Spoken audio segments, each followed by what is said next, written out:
Sa oras pong ito mga minamahal, dadako na po tayo sa isa pinakamalagang bagay sa banal na gawain, pagkikinig ng banal na salita ng mahal na Panginoon. Kaya bilang paggalang sa banal na salita ng ating buhay na Diyos, munindog po kita tanan at tambala ang pulong sa atong dalaygon ug buhi nga Diyos pagdumalahon sa ating beloved ordained preacher Andy Binyas. Praise the Lord. Hallelujah. Hallelujah.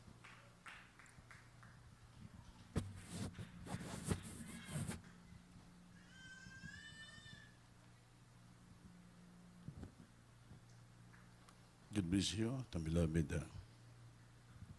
preacher, Bervin Valenzuela. Everybody say, praise the Lord. Taas yung kamay, minamahal tayo, pwede malangin. Opo, nagilang Diyos, Panginoon, maraming salamat sa dakilang pagkataon. Kalab mo sa amin sa araw na ito. Sa araw na ito, nasamba ka namin. Napasalamatan ka namin, Lord. Hallelujah. Inadaig ka namin, Lord, sa imong kaayos sa kinabuhi. At kining oras sa Lord, salamat sa paglangis mo sa badyog tuwing gawain. Joyful soul, malawitin sa lahat ng mga choir. Panginoon, hallelujah. Salamat sa matamis presensya. Pinadama mo sa amin. Lord, may ko ng tawad sa iyo. Langisan mo ko. Pagdala na mensahe mo, wala kami mo pagwala ka. Obey the understand the blood and Lord, the mimgas, ibang Satan cast out. Hinulsis to the first leading problem of pastor in time prophet of God. In Jesus' name, amen. Praise the Lord. Brother, say praise the Lord.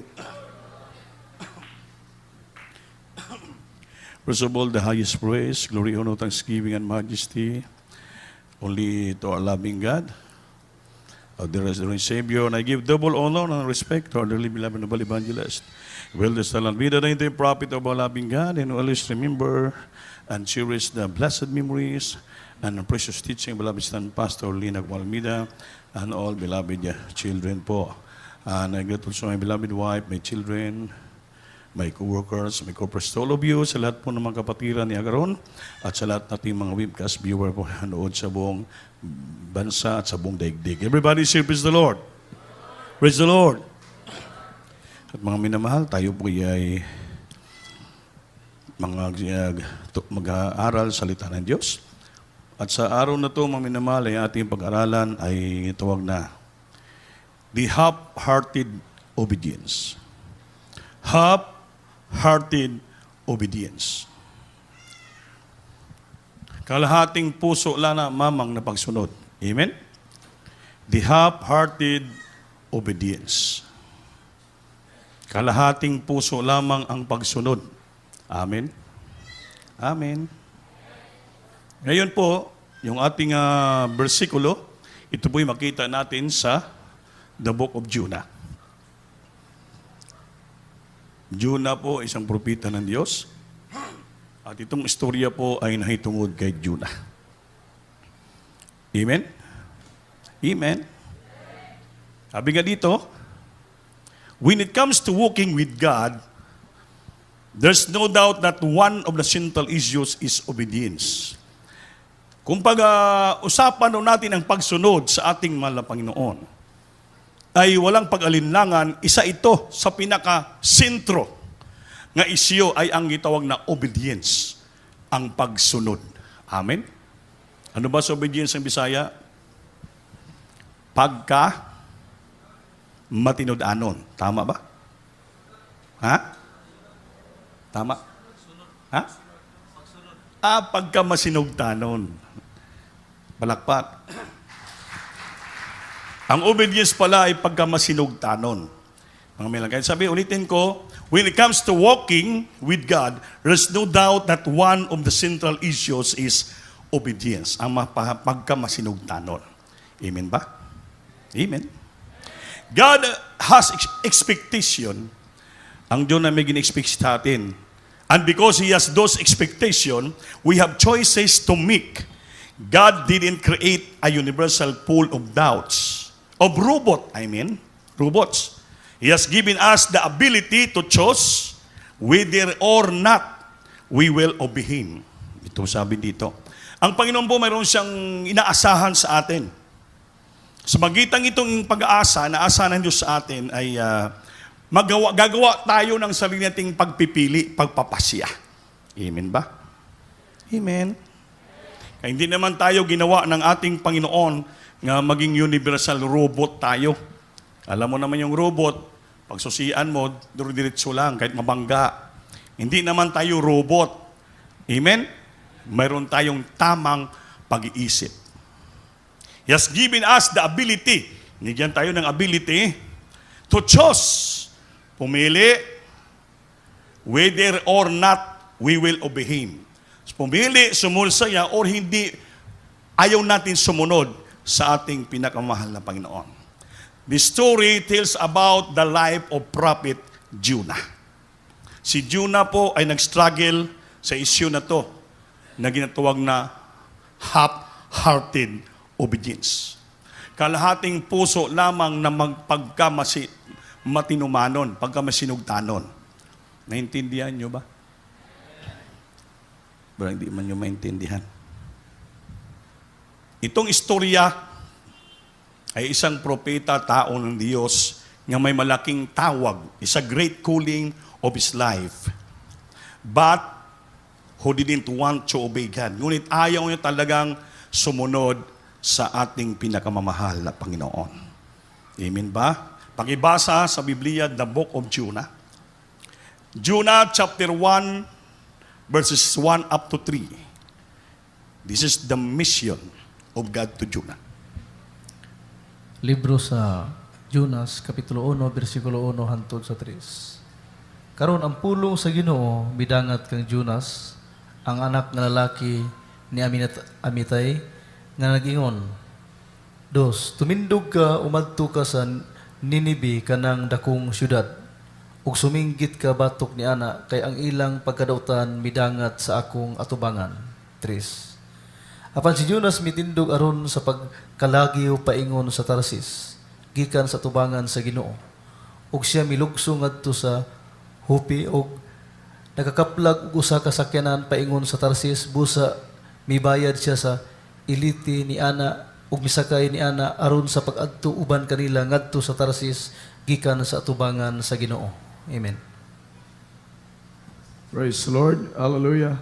Sa aklat ng Jonas, Kabanata 1, ang talata ay 1 hanggang 3. Ang salita nga ng Panginoon ay dumating kay Jonas na anak ni Amitay na nagsasabi, Dos, bumangon ka, pumaroon ka sa Ninibe, sa malaking bayang yaon, at humiyaw ka laban doon, sapagkat ang kanilang kasamaan ay umabot sa harap ko. 3. Ngunit si Jonas ay bumangon upang tumakas na patungo sa Tarsis mula sa harapan ng Panginoon. At siya ay lumusong sa Joppe at nakasumpong ng sasakyan na patungo sa Tarsis. Sa gayoy nagbayad siya ng upa niyaon at siya ay lumulan upang yumaong kasama nila sa Tarsis mula sa harapan ng Panginoon. Amen. Everybody say, praise the Lord. So nakita natin, pakinggan natin mamaya ng salita. Now the word of the Lord came to Jonah, the son of Amittai, saying, Arise, go to Nineveh, that great city, and cry out against it. For their wickedness has come up before me. Nakarating sa Diyos ang ilang mga kasamaan. But Jonah arose to flee to Tarsus from the presence of the Lord. He went down to Joppa and found a ship going to Tarsus. So he paid the fare. Nagbabayad siya. And he went down into it to go with him to Tarsus from the presence of the Lord. So sa unang istorya, ito po, this is the mission of God to Jonah. Kitang Kristiyano, tinawag tayo ng Panginoon, lahat tayo, mayroong iba-ibang purpose ang Diyos and mission in our life with our calling. Amen ba? Amen. Amen. Si Jonas, ang propeta, man of God, so tinawag tayo maging preacher, tinawag tayo maging manggagawa, tinawag tayo maging choir members, any kind of choir, adults choir, finest choir, children's choir, youth and singles choir, tinawag kang musician. So lahat po tayo may mga mission. Amen ba? Isa lang yung mission natin. Pag binuo as a whole, isa lang ang mission natin. Why we called by the Lord in this ministry, isa lang ang mission natin. Anong mission natin? This mission is a great commission. To go throughout the world and preach the gospel to every creature. Amen? Umalis tayo, hindi pangaring Banginoon sa buong daigdig upang maraming tao magkaroon ng kaligtasan.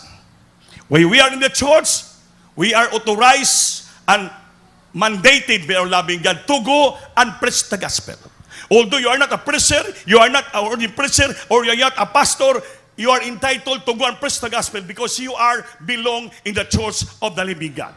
The church has a power authority to preach the gospel. Hindi magkaalam, hindi ka bersikulado, pero yung testimony nangyari sa buhay mo, the miracles happen in your life, yan pong malaking testimony mo to share the people outside upang sila makarunig ng salita ng Diyos sa magitan ng testimony how God works in your life.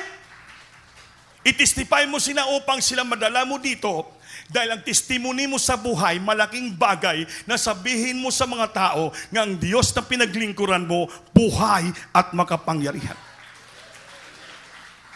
Tinawag tayo iba-ibang mission, tinawag tayo iba-ibang gift, iba-ibang klase ang pagkatawag sa atin. In the church, pero lahat tayo, may mga isa lang ang ating mission, pagligtas ng maraming kaluluwa.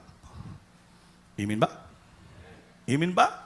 That's why kung magkusada tayo, kasama yung mga musician, kasama yung mga preachers, mga prayer warrior, kasama yung mga choirs. Bakit? Lahat tayo may mission. Choir to sing to the Lord, so that to invite people, marinig nila sa liang kantahan, ma-revive sila, kausapin sila ng Panginoon, yung musician, marinig magandang tugtugan, hipuin sila ng ating mahal na Panginoon. They come to the Lord by means of the touch ng puso sa pag-awitan natin, pagtugtugan natin, lalo ang pagpipres ng Ebanghelyo, isa lang po ang mission natin. Kailangan ipakita natin sa Panginoon na lahat tayong tinawag ng Diyos, and we are called by this ministry, by the Lord, only in one mission. Dapat lahat tayo dito na nandito lahat. Although you are an ordinary member, hindi dapat tayo makita ng Diyos nga ang ating pagsunod ay kalahati lang ng ating puso. Not only half-hearted obedience. Di maraming Kristiyano, mga half-hearted obedience lamang. Amen? Lord, I am willing. I will go, Lord. Pero makita mo sa kanilang ginagawa, minsan, dalawa ang ilang pinagkawilihan. Yun ang tawag na half-hearted obedience. Like Jonas. Arise and go to Nineveh, no, Jonas. Ipangalibanghelyo ni maraming maligtas to. Alam mo pilang tao sa Nineveh? 120,000 souls. Na sila lahat ay makasalanan. Gusto ng Diyos, iligtas sila. Ang Panginoon nagkaroon ng piti, pagmamahal sa kanilang mga tao doon. Kaya inutusan si Jonas pupunta doon sa Nineveh para pangaralin Ebanghelyo, para makapagsisi upang sila magkaroon ng kaligtasan. But ang tanong, bakit si Jonas hindi pumunta sa Nineveh? Ito mga tanong. May kadahilanan minsan. Maki-amen ba kayo? Amen. Jonah has received a mission from God. Mission. His mission is to go to the great city of Nineveh and preach and miss the message that God has given him. So, but there's a problem that Jonah doesn't like the mission. May problema dahil hindi nagustuhan ni Jonas ang sugo at mission na binigay sa kanan ng Diyos. Bakit po? Si Jonas naging emosyon. First of all. Bakit po? Dahil alam ni Jonas, ang mga tao doon sa Nineveh ay mga Assyrians, mga powerful, ang ng powerful empire, at sa Nineveh ay men, at that is a royal city. Mga tao doon, mga agresibo, talagang mapusok, yung mga tao matatapang. Pati yung mga neighbor nila, mga kaskapwa na gina-invade nila, ibang mga country gina-invade nila, at nilulupig nila, subjugating, ginalupig nila. Kaya mga minimal, yun po ang isa na bakit hindi nagustuhan ni Jonas ang utos ng ating mahal na Panginoon. Minsan tayong Kristiyano, inuutusan tayo ng Diyos sa gawin ito. Ngunit minsan, naging Jonas tayo. Bakit? Tinitingnan po natin yun sa unahan. Ayoko doon, mahirap. Mga tao doon, mga salbahe. Ayoko doon, walang makain. Ayoko doon, malungkot. Ayoko doon, walang kasiyahan. Ayoko doon, malayo sa syudad. Marami tayong kadahilanan. Amen? Amen. Gusto ko magpagamit, pero apan. Marami tayong mga apan. Marami tayong mga off-limit sa ating buhay. Pero gusto natin. We are willing to go to do the will of God. Pero minsan, may umahati sa puso natin. Tandaan natin mga minamahal, kinanglan masurvive natin ito, makonquer natin ito, yung hati, may kahati yung puso natin. Upang maging wholehearted Christian tayo to obey the Lord. Hindi maging half-hearted obedience. Kailangan maging wholehearted obedience tayo na Kristiyano. Bahala na anong mangyari sa buhay ko, basta gawin ko ang kalooban ng ating mahal na Panginoon. Dahil alam ko, pag sinunod ko to, hindi ako pabayaan ng Panginoon. Sa dulo ay samahan ako, pangpalain ako, tulungan ako, strengthen me, establish me, provide me, comfort me, bless me. Dahil yung nagtawag sa atin ng Diyos, hindi po Diyos-Diyosan. Siya pa'y Diyos lumikha ng langit at yuta. Siya po'y makapangyarihan.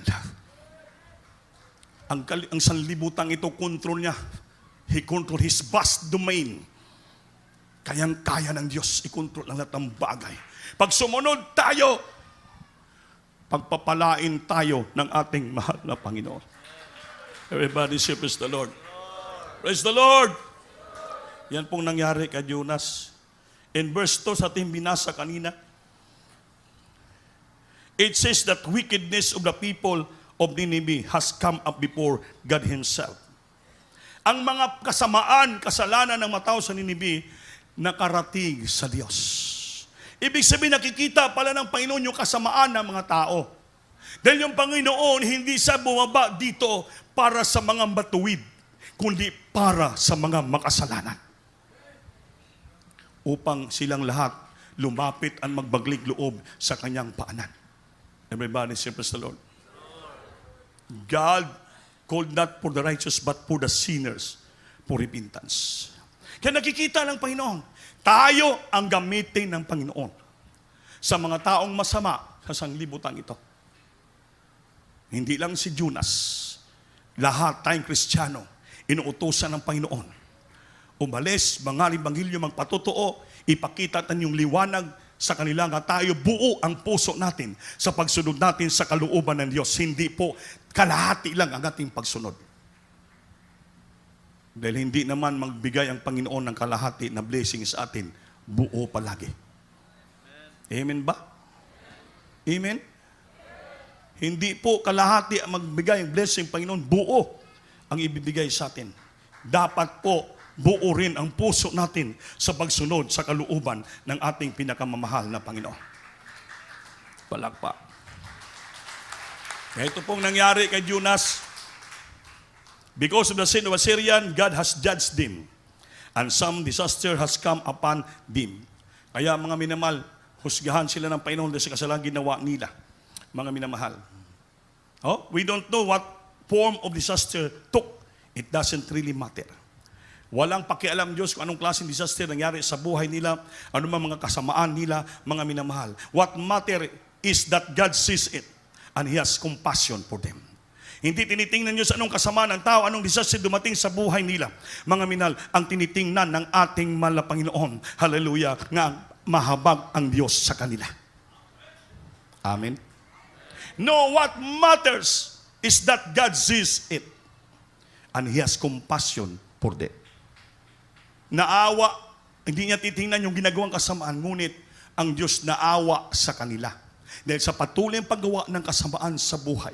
That's why tayong Kristiyano, inutusan ng Panginoon na buo ang puso sa pagsunod upang sila po ay ating iligtas sa kamay ng kaaway. Buo ba yung puso nyo sa pagsunod sa Diyos? Bakit unti lang ang sumisagot? Buo ba yung puso nyo sa pagsunod sa Panginoon? Patunayan natin sa Panginoon na buo ang puso natin sa pagsunod. Ang pagsunod sa Panginoon, to do the mission, wala pong alibay. Hindi ako mag-overnight dahil bukas mayroon akong transaksyon na 1,000,000. Amen. Hindi ako dadalo ng Wednesday kay madali lang service, dali-dalion lang nila. Sayang ang oras. Mas unahin ko yung pagpaninda ko. Lalo linggo, di ko magsimba kay mahaba ang oras. Mahaba pa yung wali. Pag uwi ko sa bahay, pagod na. Gutom na ako, hindi na ako makadisplay ng paninda ko. Ang pagsunod sa Diyos to do the mission, the will of God, kailangan buo ang puso mo. You have a wholehearted obedience to God. Wholehearted. Buo ang puso sa pagsunod sa kalooban niyo. So no matter what happened in your life, as long na buo ang puso mo, sundin ang kalooban ng Diyos. Dahil yung ating iniisip to earn a living, mas mahigit pa yan ang pinaplano ng Diyos sa buhay natin. Why? Dahil ang pagsunod sa Diyos napaka-importante. Obedience is better than sacrifice. Seek ye first the kingdom and His righteousness, and all these things shall be added unto you. Unahin mong kariyan niya, ang pagtatwiran niya, at ang lahat nating pangailangan, ibibigay ng Diyos. Dagdagan niya pa. So mayroon pa bang mas mahigit na nangako sa atin, tao, sanlibutan, o ang Panginoon? If our heart is whole, buo ang pagsunod natin sa Panginoon, walang makaalibay sa iyo, walang makapigil sa iyo if you are doing what is right and holiness, righteousness sa kalooban ng Panginoon. Then you believe and trust the Lord. Kapag ginawa mo ni kalooban, inuuna mo siya sa unahan, naghihintay na ang grabing pagpapala. Kung hindi man ngayon, bukas makalawa. Bakit po? Alam niyo ba yung ugali ng Panginoon? He's a God na full of chances. He gives us always a second time. Bibigyan tayo ng pangalawang pagkakataon. After our failure, but always seek and suiting the Lord, nagsisisi ka, nalungkot ka sa pag-disobey mo, ang Panginoon may magandang plano sa ating buhay. Like Jonas. Si Jonas suwail. Ngunit mga minamahal, may nakaprepare na pagpapala ng Diyos sa buhay ni Jonas. Dahil ang Panginoon sa kanyang kabaitan, hindi sa humihinto na tayong po'y pasunurin sa kanya't pagpalayan. Dahil bakit? Hinaghirapan niya tayo. Anak na tayo ng ating mahal na Panginoon. Sometimes we fail. But still ang Panginoon nanatili ang kanyang katapatan sa ating buhay. He always given us a second time. Amen? Umalis si Jonas, sumakay, sumuwil. Ang ginawa, pupunta sa ilalim, patulog-tulog. Ang sarap ng tulog ni Jonas. Nagpadala ang Panginoon ng grabing unos sa dagat. Tempest the sea. Halos mawasak ang barko at malunod ang mga tao. Ang mga tao ni mga pagans, mga pagano, walang Diyos. Mga reliyoso. But nung dumating ang grabing unos bagyo, halos mawasak yung barko. Lahat sila natutong manalangin, tumawag sa Diyos. Amen? So may purpose pa rin ang Panginoon, although they are pagans. Pinunta ng kapitan sa ilalim, may tao, grabing hagok ni Jonas. Baka may tutulog yan, marang si Jonas. Baka matumba ka nan, matumba yung barko mo dyan. Amen? Hoy, taga saan ka ba? Ba't hindi ka na nanalangin? Si Jonas, propeta, man of God, Kristiyano, pero grabe na ang alon, hindi marunong manalangin. Bakit? Yung puso niya sumuway sa Diyos. Pag sumuway ka na sa Panginoon, yung puso mo kalahati lang natira, hindi mo na kayang manalangin at tumawag sa Diyos. Di alam mo yung ginawa mo, masama. And you know, hindi ka pakinggan ng ating Panginoon. Ibig sabihin, disappointed si Jonas, frustrated siya. Dahil niya nagustuhan ang mission na binigyan ng Diyos sa kanya. Higo! Lumalis siya, pero iba ang kanyang pinuntahan. Nagdrulat si mga tao para malaman kung sino bang nagkasala dito sa loob ng barko at anong siya bang dahilan kung bakit binagyo sila. Pagbunot-bunot nila, si Jonas na nakabunot. Sabi ng kapitan, taga saan ka ba?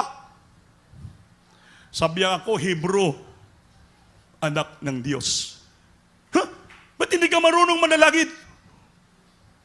Alam ko, sinuway ko ang Diyos. Kaya wag na kayo matakot. Gawin nyo na. Alsahin nyo na. Itapon nyo na ako sa dagat. Sabi ng, hindi pwede. Baka makasala kami sa Diyos mo. Hebrews ka pala. Ipag-pray natin na kung gawin namin ito, hindi kami magkasala. Hindi kayo parasahan ng Panginoon. Basta sundin yung sinasabi ko. You hold me. Iitsa nyo ako. Nanalangin pa yung mga tao, yung kapitan. Lord, kung gawin namin sa taong ito, huwag mo naman kami parusahan at papatayin. Siyang nagsabi, itapon namin siya. Sabi niyo, ayaw na patagali. Tinapon si Jonas. Pagtapon kay Jonas sa dagat, kumalma ang dagat. Everybody say, praise the Lord. Praise the Lord. Kaya grabe yung plano ng Diyos. Sabi dito, God doesn't give up to Jonas. Ang Panginoon hindi siya nag-give up sa plano sa ating buhay. Mag-amen ba tayo? Because just as well for us what we are served, a gracious and merciful God. Yan po. Ang Diyos kasi natin na pinaglingkuran, puno sa grasya at puno ng awa. That we serve a gracious and merciful God. Palakpakan po natin ang ating Panginoon. Kaya dalawang reason kung bakit si Jonas wala siya nagsagawa ng kanyang mission. First, ay yung Panginoon pala wala mag-give up kay Jonas dahil ang mga tao doon 120,000. There were 120,000 people in Nineveh that he cared about deeply. Na mahal sila ng ating mahal na Panginoon. Amen? Mahal na mahal sila ng Diyos. Kaya ang Panginoon hindi po hiniminto sa pagligtas kay Jonas. Siya po'y gumawa ng kapamaraanan upang iligtas si Jonas. Pag-itsa kay Jonas, sinalo siya ng malaking isda. Alam niyo ba kung anong isda yon? Alam niyo ba kung anong isda yon? Ha? Hindi niyo alam. Sagot. Anong malaking isda na lumunok kay Jonas? Nga gi-prepare ng Panginoon para sa kanya. Because a God that we serve is a God to give us a second time. Ano yon? Sagot kayo. Ha? Alam nyo pala eh. Balyina. Imagine, gi-prepare na ng Panginoon yung balyina pag itsa ka Jonas, mahal pa rin ng Panginoon si Jonas. At mas higit mahal ng Panginoon ang 120,000 na mga taong makasalanan doon. Di walang ibang makaligtas kaila, si Jonas lang. Kung siya'y mangaral ng Ebanghelyo doon upang sa tumanggap sa Panginoon, makilala ng Panginoon ang makapagsisisi sila. Yan pong value ng isang Kristiyano. Napakalaki ng value ng Kristiyano kung tayo mo sumunod sa kalooban ng ating Panginoon. Mahal na tayo ng Diyos, bas may rumpasang minahal na tao pag sumunod tayo. It's a double purpose. Amen? Nung si Jonas sa balyina na, imagine, 3 araw, 3 gabi. Walang tao na mabuhay sa loob ng isda. 3 araw, napakabaho. Yung balyina napakalaki, kumplito doon, may sapatos na baho, may lata na yupe. Hindi malaman, may mga buti doon, hindi malaman, may mga sardinas, anong laman doon. May mga lumot, grabe. Pero si Jonas, nag-ikot-ikot sa tiyan ng balyina. Nung di na sa 3 araw, saka pa lang si Jonas nakapagsisisi ng taos puso. Panginoon, patawarin mo na ako. Kahabagan mo na ako. Susunod ako sa kalooban mo. After 3 days, binugas siya ng balyina sa tabi ng paladalampasigan ng Nineveh. Amen. Buhay si Jonas. Kahit tayo makasalanan, So while tayo, pero ang Diyos iligtas na, bubuhayin pa rin tayo. Dahil bakit? May malaking purpose siya sa ating buhay. Palakpakan po natin ang ating malaking. Everybody say, praise the Lord. Everybody say, praise the Lord. Nangaral si Jonas ng 120,000 na mga tao. Sa isang araw, nakapagsisisi sila. Natuwa ang ating Panginoon. Amen? Amen? Nung natuwa ang Panginoon, pinagsisisi ni Jonas ang 120,000 mga tao sa Ninibe. Anong ginawa ni Jonas? Umupo sa bato, tabing dagat, nagpahinga. Inobserbahan niya yung mga tao kung anong gagawin. Kaya sabi niya, tapos na ko, Lord, pinagsisisi ko na.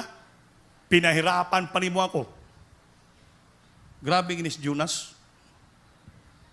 Sinisi pang Panginoon. So may mga Kristiyanong ganyan eh. Amen? Pinatawad na ng Panginoon, linigtas na. Pagkatapos na pinagpapala na, reklamo. Panginoon, yun lang pala. Napakasimple lang eh. Patawarin mo lang naman pala ako, ganun pa rin. Papalain pa rin ako. Ipahirapan mo pa ako. May mga Kristiyanong ganyan. Amen ba? Amen. Amen. Grabe na ginawa ng Panginoon kay Jonas. Pero si Jonas hindi pa rin tumitigil. Panay puno ng tampo yung puso.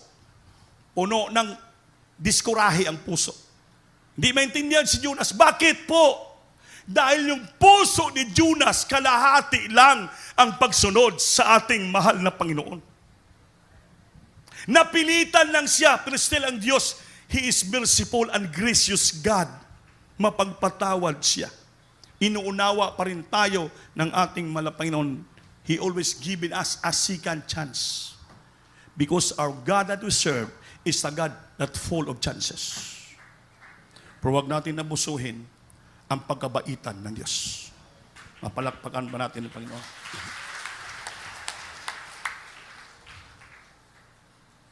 Amen ba? Amen ba? Ngayon, si Jonas umupo doon sa puno ng kahoy. Nagpahinga. Nung nagpahinga, ang nangyari, nagpadala ang Panginoon ng uod. Kinain naman ng uod ang dahon nga tumatabon sa mukha ni Jonas. Amen. Nung tumatabon, nasuko na naman, nagalit na naman si Jonas. Imbis kaya nagpahinga ako dito, 3 araw ka sa loob ng balyina, pagod na pagod ako sa pagpasisi sa mga tao. Imbis nagpahinga ako dito, andyan pa rin, hindi pa rin natapos-tapos.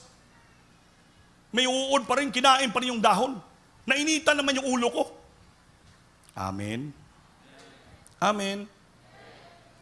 Nagalit si Jonas sa uod na kumain ng dahon. Minsan without a cause, walang dahilan, magalit tayo sa mga bagay-bagay na hindi naman tayo, wala namang kaganong, wala namang pulos-pulos, kung sa Bisaya pa. Amen? Amen. Hindi mo makaimin. Ha? Si Jonas, napakatigas ng ulo. Gahi ulo si Jonas. Kaya may Kristiyano minsan nga hard-headed. Hard-headed Christian, stiff-necked Christian. Alam niyo yun? Matigas ang ulo, matigas ang liig. Kaya grabe ng pagpapala, grabe ng chance sa binibigyan ng Diyos. Still, nagagawa ng kasalanan. Always playing away from God. Lumalayo pa rin sila sa ating Panginoon. Running away from God. Playing away from God like Jonas. Dapat pinagpala na tayo. Tinugunis panlangin natin. Dapat hindi tayo magpalayo. Lalo tayong lalapit at lalapit sa ating mahal na Panginoon. We have to come closer to our loving God. Alingkuran natin siya. Lalapit tayo siya. Always draw nigh to Him. Hindi papalayo tayo sa Diyos. Buuhin na natin ang ating mga puso sa paglingkod sa ating mahal na Panginoon, mga minamahal. Everybody say, praise the Lord. Kaya sinagot ng Panginoon si Jonas. Pag-ibasa, Brad.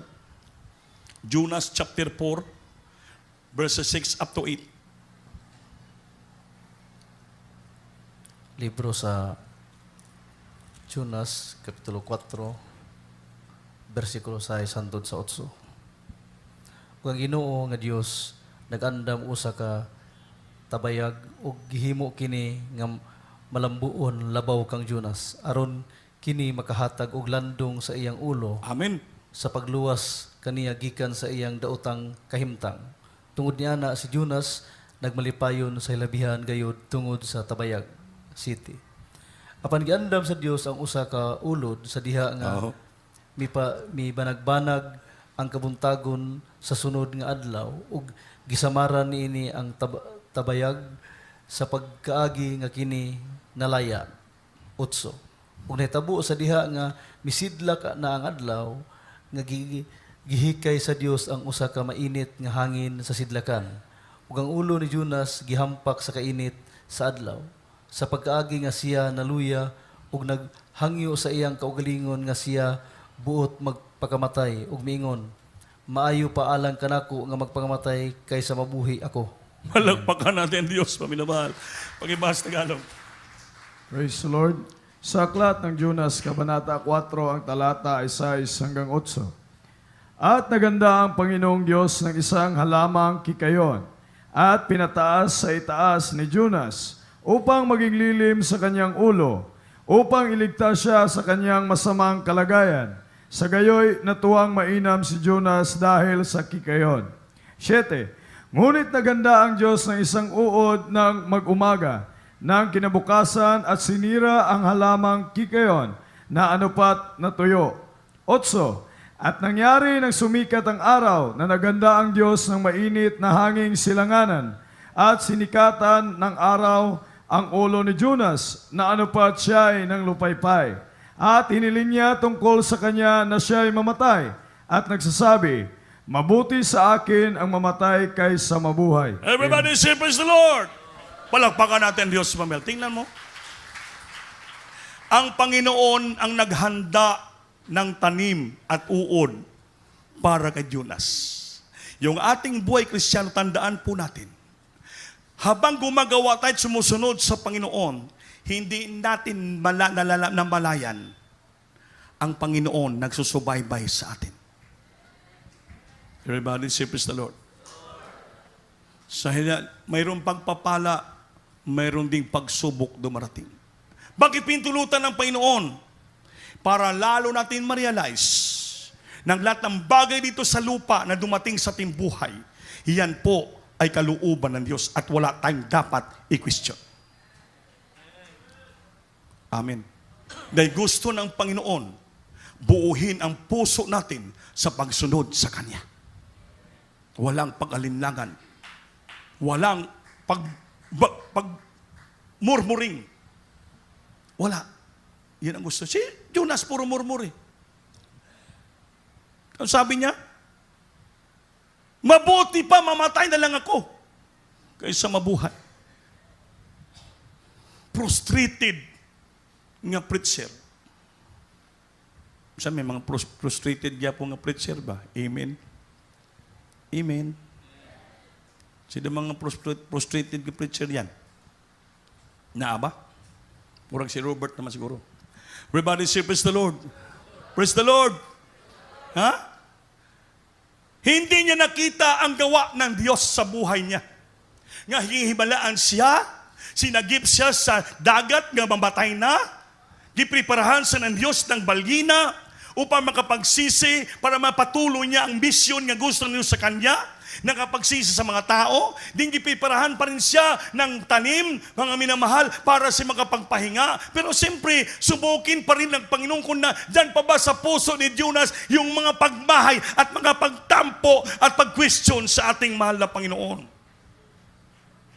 Tandaan po natin yan.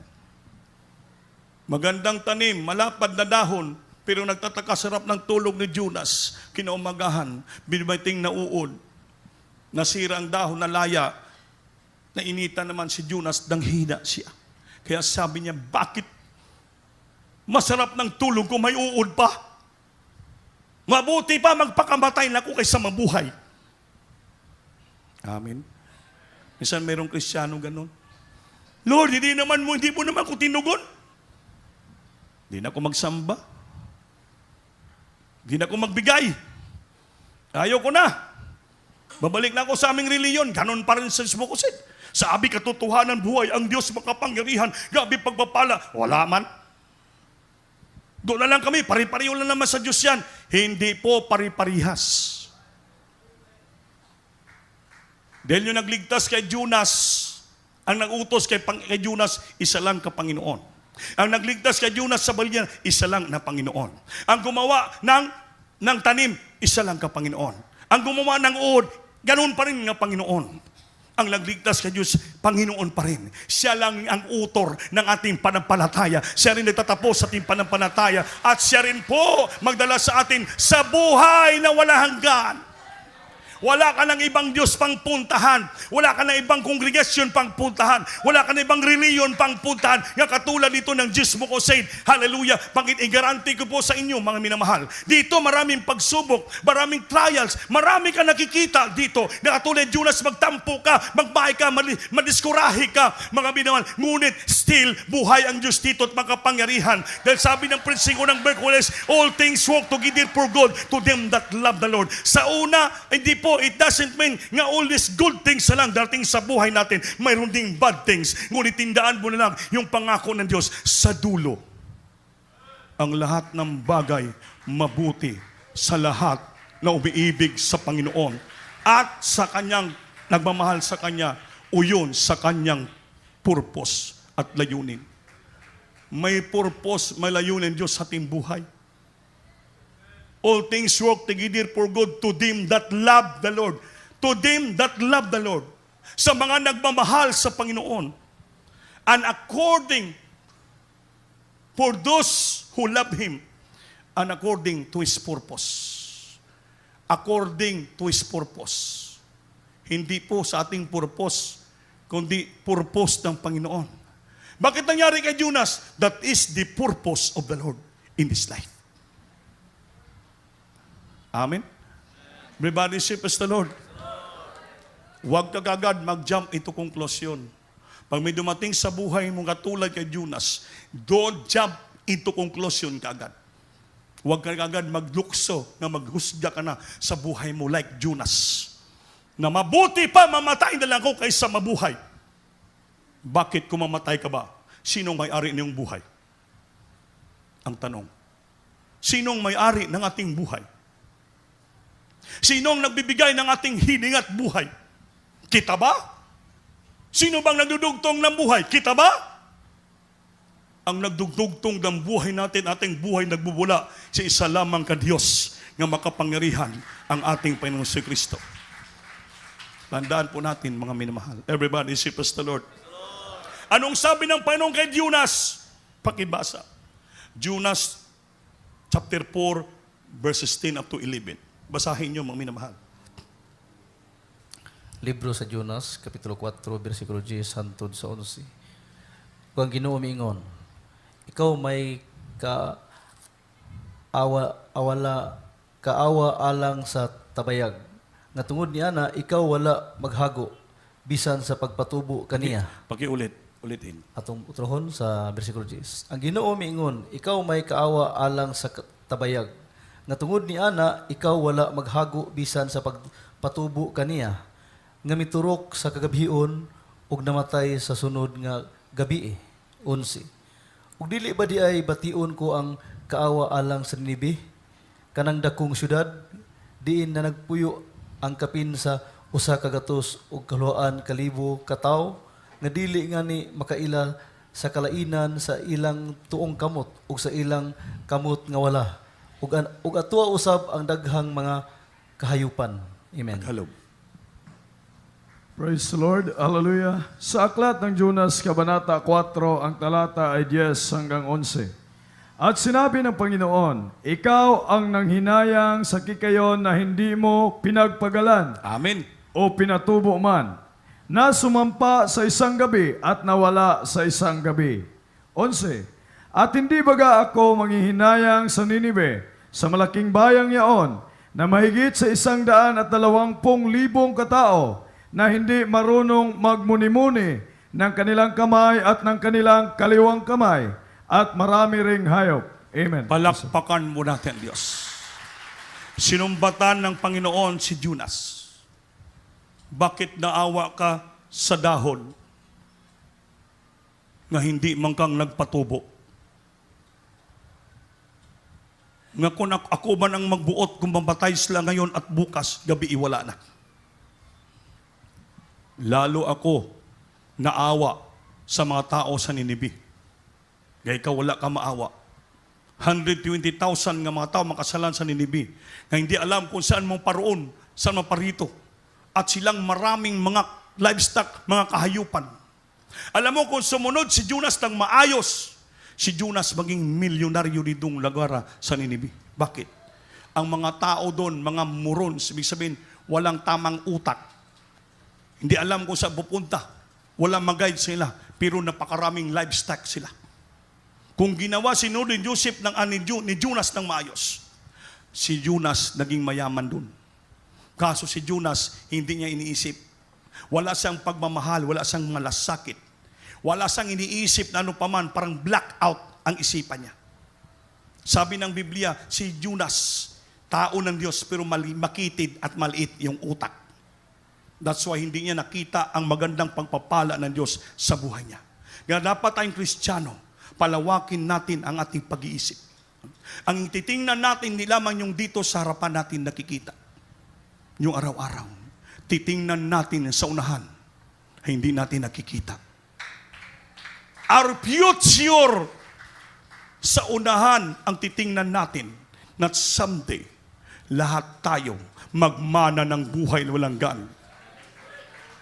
Langit puntahan natin, bilyante, ginto, ating lakad-lakaran. Buhay na walang hanggan. Hindi yung mga bagay-bagay dito sa lupa. Dahil sa amin ng Biblia, what a man profit if he gains the whole world and suffer the loss of his own soul. What a man give his change for so is nothing. Ang titingnan natin sa pagsunod sa Panginoon, yung doon, yung kasiguraduhan ng langit. The assurance of our salvation. The benefits and blessing ng ating kaligtasan. Hindi yung dito lang sa harapan. Kaya kung diri ka lang tumingin sa harapan, katulad ka ni Judas. Yung titingnan lang, yung masamang tao, hindi sumunod.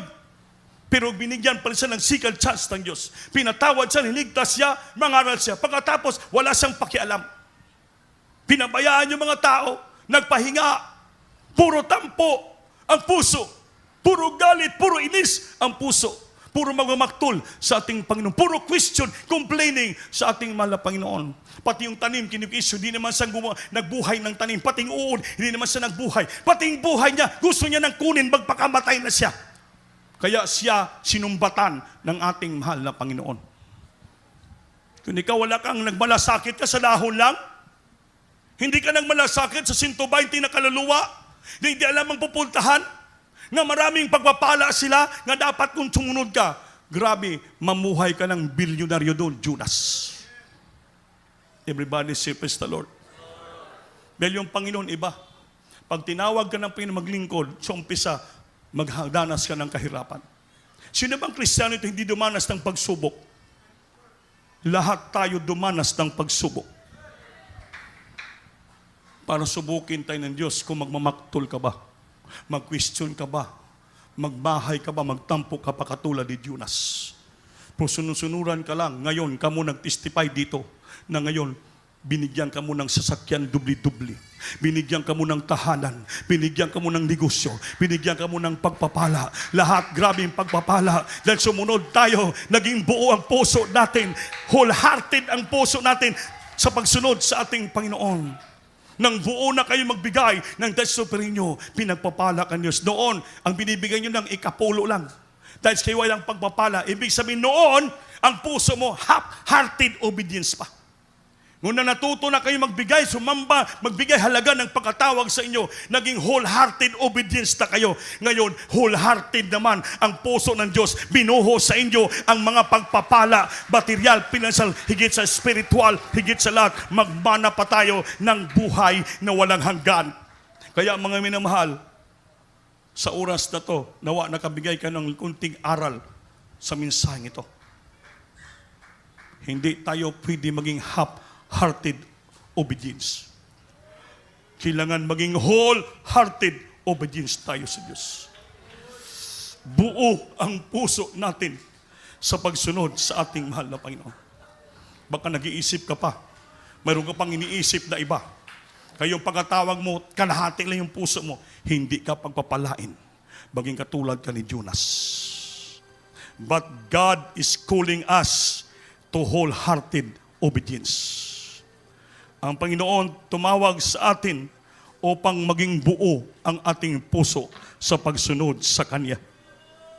Hindi po kalahati lang yung puso natin sa pagsunod sa Kanya. Ngayon nababasa ng Diyos ang puso nyo. Kung kalahati lang bang pagsunod mo sa Panginoon ay kung buo ba?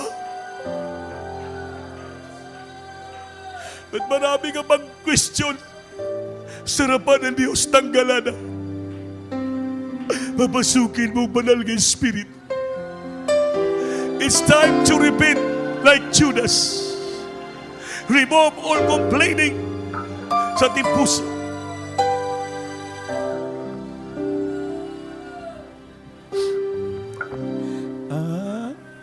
I'm willing, Lord.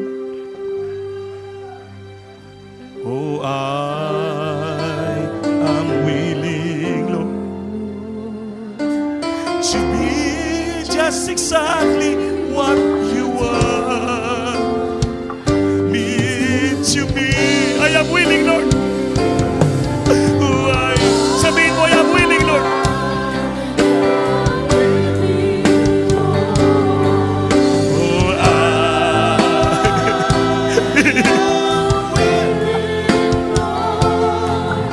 To be just exactly what you want me. I am willing. I am willing to be your Lord. Buong puso ko, sumunod sa iyo, Lord. Oh, I'm willing to be just exactly what you want.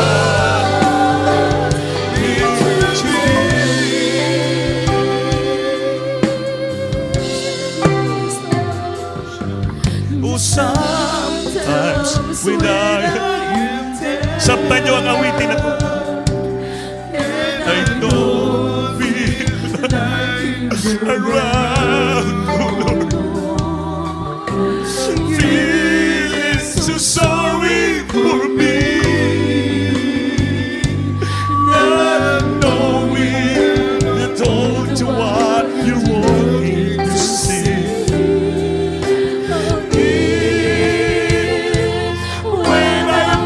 To the fire, I come out shining like yes.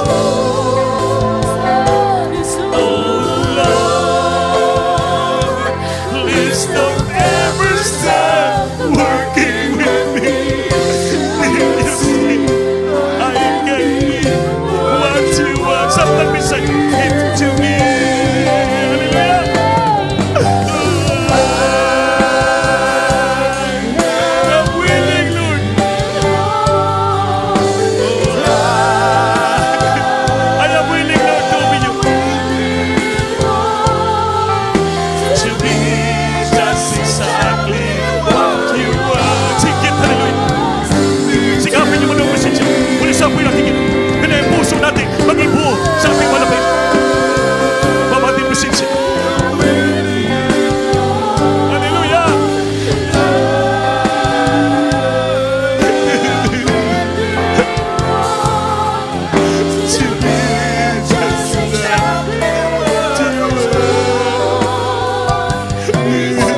to be just exactly what you want me to be.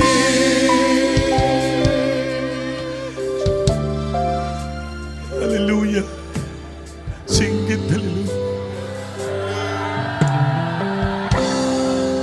Sabi ng awit, I am willing, Lord, to be exactly what you want me to be. Willing pa ako, Panginoon, anong gusto mo para sa akin gawin? Gusto ko maging buo ang puso ko sa pagsunod sa iyo. Open when I asked why. Teach me din on you to rely, O Lord. Feeling so sorry for me. Not knowing all the while you're working to see. If when I put to the fire, I come out like shining like gold. Oh Lord, don't ever stop working on me. Hindi, wag kang uminto sa paggawa sa buhay. What you willing, what gusto mo sa aking buhay.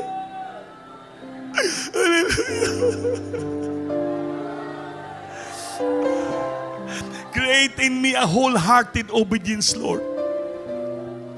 Bigyan mo kami ng buong puso sa pagsunod sa iyo. Hindi po kalahati. Dahil gusto namin ng langit. Pagbuo yung puso natin sa pagsunod, at anong gusto ng Panginoon sa atin, sundin natin. Tinawag ka ng Diyos maging manggagawa, sumunod ka. Tinawag ka maging musician, sumunod ka. Wala nang ibang complaint. Tinawag ka maging choir, lahat gawin mo. Hindi pwede maging masarili mong masunod. Marami kang alibay. Hindi mamili ka lang ng gusto mong gawin. Ayoko umawit sa single, gusto ko lang sa finest. Ayoko umawit sa children, gusto ko na single. Ayoko umawit sa lost, gusto maging finest. Hindi ka pwede ang sarili masunod. Kung saan ka tinawag ng Diyos, you do it your mission. Gawin mo ang mission mo nung kung asa ka tinawag ng Diyos. Hindi mamili ka ng gusto mo katulad ni Jonas. Sumunod siya pero namili siya. Hindi siya tumuloy sa Ninive na mayroon ng grasyang pagpapala, tumuloy sa Tarsis. Kaya napahamak si Jonas. Nung napahamak pa siya, saka pa sumunod. Huwag natin gawin si Jonas. Mapahamak pa tayo, mapalo pa tayo, saka pa tayo sumunod. Mahirapan na tayo. Puro lang tampo, depression, frustration sa puso natin. Hindi natin nakikita ang magandang plano ng Diyos sa buhay natin. Hallelujah! At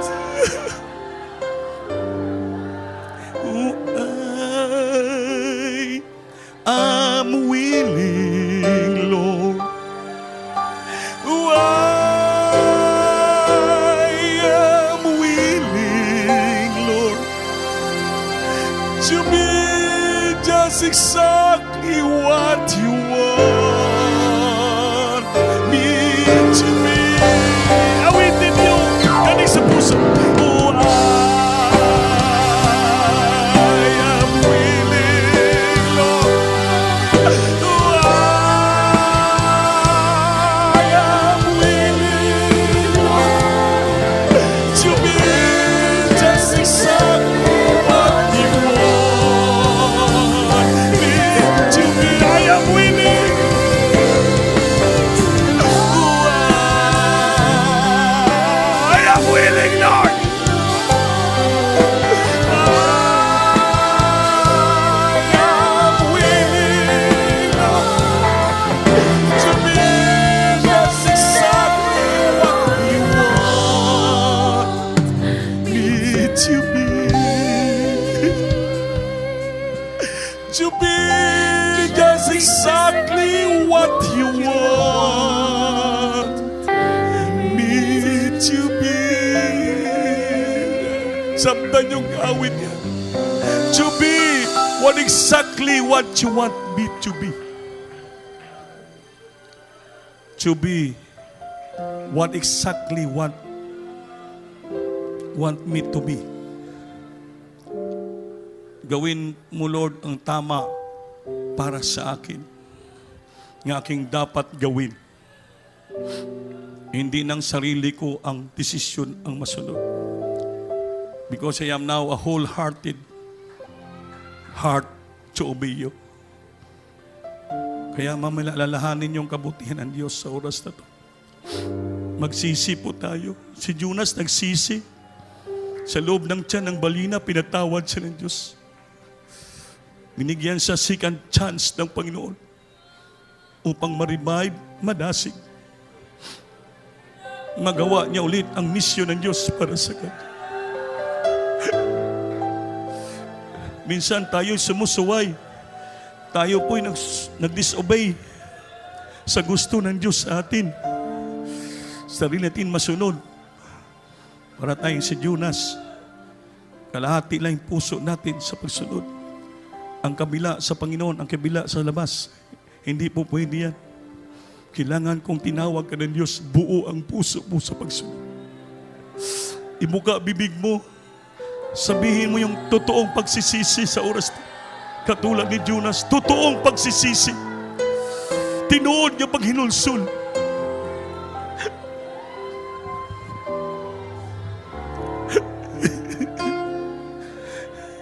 Opo, mahal na Panginoon, nandito kami sa harapan. You knows our heart, Lord. And sometimes, our heart is all hard-hearted obedience to you. Hindi buo ang puso namin sa pagsunod. Lord, sa mga sandaling ito, humihingi kami ng kapatawaran sa iyo like Jonas. Give us a second chance, Lord. Maibalik namin ang pagsunod namin sa buo. At magawa namin ng buo. Puso namin pagsunod sa iyo. Ang mission na gusto mo sa aming buhay. Linisin mong puso namin sa mundo sa ito. Create in us, Lord, a wholehearted obedience to you. Patawarin mo kami at gawin mo kaming sagrado sa mga oras na to to partake this sacred moment, remembering thy broken body and your blood that shed in the cross of Bali from your body. It served us for the remission of our sin. Malinis ang puso namin sa magitan ng dugo mo. Mapatawad mo kami sa aming pagsuway sa iyo minsan. Ng puso na hindi naging buo. Patawarin mo kami. Tanggapin mo ang pagsisisi namin katulad ni Jonas. Hallelujah. Give us another chance, a second chance, Lord. To do thy will, to do thy mission. Our mission today. Patawarin mo kami, Lord. So nadalangin ng aming dearly beloved pastor. In Jesus' name. Mga minamahal, hawakan yung tinapay. Simbolo ng katawan ng ating mahal na Panginoon. The bread, the symbol of the broken body of our loving God. To be one on Him in this moment. Hawakan yung tinapay. So nagpasalamat na siya. Iya tinipik-tipik ang tinapay at sinabi, ito aking katawan na nadurog dahil sa inyo. Kainin natin ito sa pag-alala sa Kanya. Kainin natin. Hallelujah. Hawakan natin yung ubas. The wine, a symbol of His blood, who gone out from all His body. Lord, His blood from His body down to the cross, down to the earth, and we are now in our midst. This blood who cleans us and forgive us, Lord.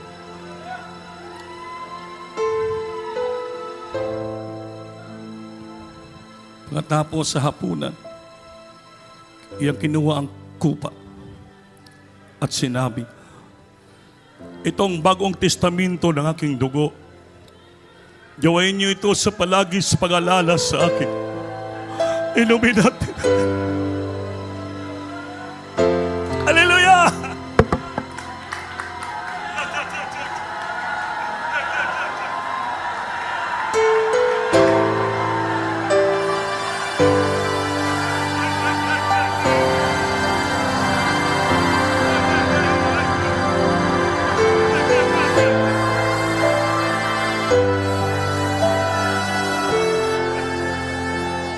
Sing it, hallelujah!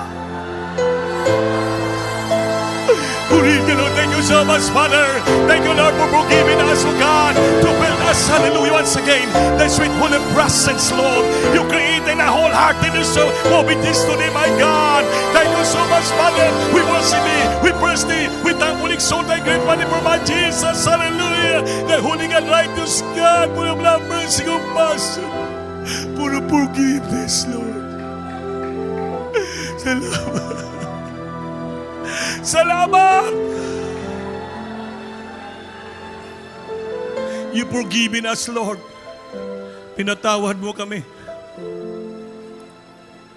And I believe that today, you created us a wholehearted obedience in serving you, Lord. Thank you so much for this great message of the salvation of giving to us, Father God. Purihin ka, purihin ka, purihin ka, purihin ka, purihin ka. Salamatan ka, Lord. Thank you, Jesus. Thank you so much, Lord, for the giving to us today, my God. Thank you, Lord. Mga minamahal, habang nadaman yung presensya, ipatong kamay sa ulo nyo. Lahat tayo mag-rebuke with all power authority. Manalangin tayo. Opo na kilang Diyos sa mabalat sa pangalan ni Jesus. To the first prayer about the beloved Rambulimanyas with Almeida. Together with our webcast viewer who are watching right now, Lord, abutin mo siyang kapangyarihan kamay mo. For the great name and power of God, abutin mo sila. Makanakan mo, Lord, sa oras na to, may mga taglayang karamdaman, may mga problema, kawadong kapilos kalayon sa puso, alisin mo na, pulitan mo ng buong puso ng pagsunod. Sa pangalan ni Jesus, di mo sin-permit the sickness and disease, cast out, cast out, cast out. In the might of Jesus, be healed, let out, be filled, let out. In Jesus' name, be complete, my God. Bless him so much, my God. In Jesus' name, receive healing right naman. In Jesus' name.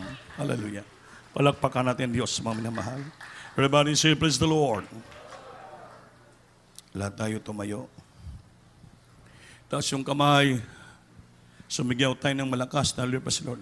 Hallelujah, praise the Lord. Hallelujah, praise the Lord. Hallelujah, praise the Lord. Mamanali tayo magtagal. Mga minamahal, kukuha tayo ng abuloy. Tabang ba tabang? Ang atong beloved igsoon, Brother Lito Apos, isang ating prayer warrior diri at isang adult choir, kinuwaan na po siya ng Panginoon kahapon. So, gipapahulay na siya. So, bilang Kristiyano, isa tayo sa katulawas ni Kristo, obligasyon natin magdinabangay. From your heart, ang itabang nyo, kay nakita niyo mas balito, walang-wala. So, tabangan natin. Kuha tayo ng abuloy. Abuloy muna kunin natin para kay Brother Lito. Asa man naburol si Barlito, Brother Nito? Saan si Brother Lito nakuhan? Ang lawas ni Brother Lito saan? Asa nabutang? Sa Ilabalay, sa Lumbo. Sa mga Tagalog-Bihid, wal man kamo dito. O nya, maganto dito. Duwa ang kinuha ng Panginoon. Barlito kahapon, kaninang gabi yung kapatiran si Brother Daniel Alibangbang. Alibangbang ramaplido. taga-Lumbia naman, yung maitim na brother na matagal na na-save sa, sa Manuel Biga. Pero dumalo na dito, nagbalik na siya. Kagabi yung pamangkin niya, nag-ano dire. Nalanggapon silang lugar sa Lumbia. Kaya, sige lang po, mga minimal, usama na ito, 2 man. Kaya, sa sunod na lang siguro yung isa. Unahin mo natin si Brother Lito Apos. Dakilang Diyos, papalayan mo mga kapatiran, walang sawang nagmamahal silang kapwa Kristiyano. Bendisyoning mga kamungot na nagbibigay bilang tabang para sa aming kapatid na nagpanaw na. Kinuha mo na siyang piling. So, dalay man na pastor sa pangalan ni Jesus. Amen.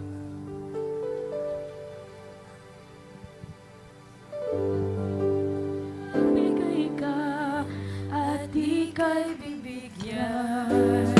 Siksik-lig-lig, aapoy naman. Kaya't magbigay ka ng buong puso'y magandog. At sa iyo'y may pagkakaloon. Magbigay ka at ika'y bibigyan. Siksik-lig-lig, aapoy naman. Kaya't magbigay ka ng buong puso'y magandog. At sa iyo may pagkakaloon. At sa iyo, May pagkakaloon. at sa iyo, May pagkakaloon. at sa iyo, may pagkakaloon. Salamat po siyang pagaloob. Tumayo tayo lahat, mami na mahal. Dahil po yung manalangin sa ating closing prayer. Kasi na kamo medyo lumampas na kunti. Alam niya man, whole supper. Captain Nick, ignaw, kindly lang. After po ng gawain po, diri po, magpapalihas kayo, atong lingkuran ng tabangan ta. Ilagay nyo sa boxes po, puti nga box, 5 pesos pataas for our radio TV program sa Channel 4. Ang pula sa yuta yon ating pledges. Sige. Magkuha pa pala. Special labo piring.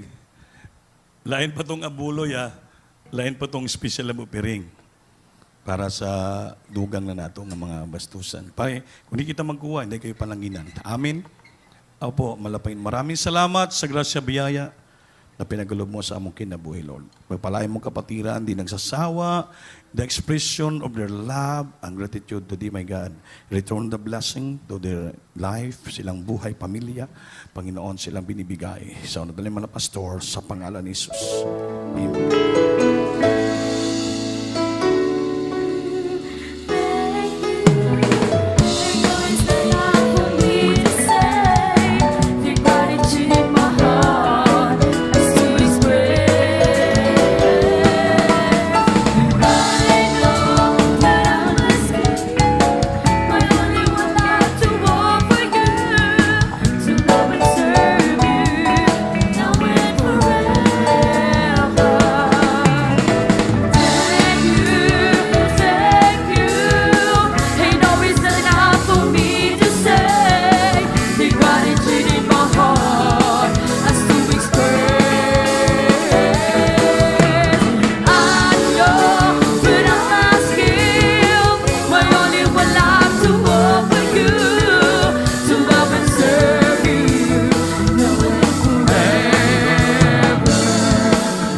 To love and serve you now and forever. To love and serve you now and forever. Amen. Everybody service the Lord. Sinsya na kayo minal, ginadali na ito kay basi magabihan mo. Manindog tatanan mo minamahal. Kang bilabil cup. Nick, ignaw, pag-pray mo na ang ating closing prayer. Hallelujah, Jesus. God bless you po sa ating beloved ordained preacher. Magampo ta mga igsuon. Labing balaan og maluluyon nga Ginoo. Salamat sa imong banal na gawain nga gikan pa sa pagsugod hangtod sa pagtapos, mahal na Panginoon. Tinud ka nga nakig-uban ka namo sa imong presensya. Tungod kini nga dunay nagampo kanunay. Yes. Ang imong propita mong beloved na honorable pastor, mahal na Panginoon. Salamat sa tanan, mahal na Panginoon. Bisan pa sa pulong nga mga panalangin nga among nadungog, mahal na Panginoon. Nga kini nagsilbi, naghatag ka na mugdugang kabaskog sa among espiritual na aspito, mahal na Panginoon. Ginoo, nagampo usab kami sa among mahal na pastor na we pray for his health and long life, O God. Yes. Bless him so much along with all his household, mahal na Panginoon. Yes. On our way home, mahal na Panginoon, do not allow us any untoward incident Yes. that might be fallen on our way. Right. Lead us safely and safely and comfortably. In Jesus' name, amen. Amen. God bless you po. Beloved Kap. Maglamanaway kita minamahal. We love you on the Lord. Our Lord Jesus loves you more. Magpalihan.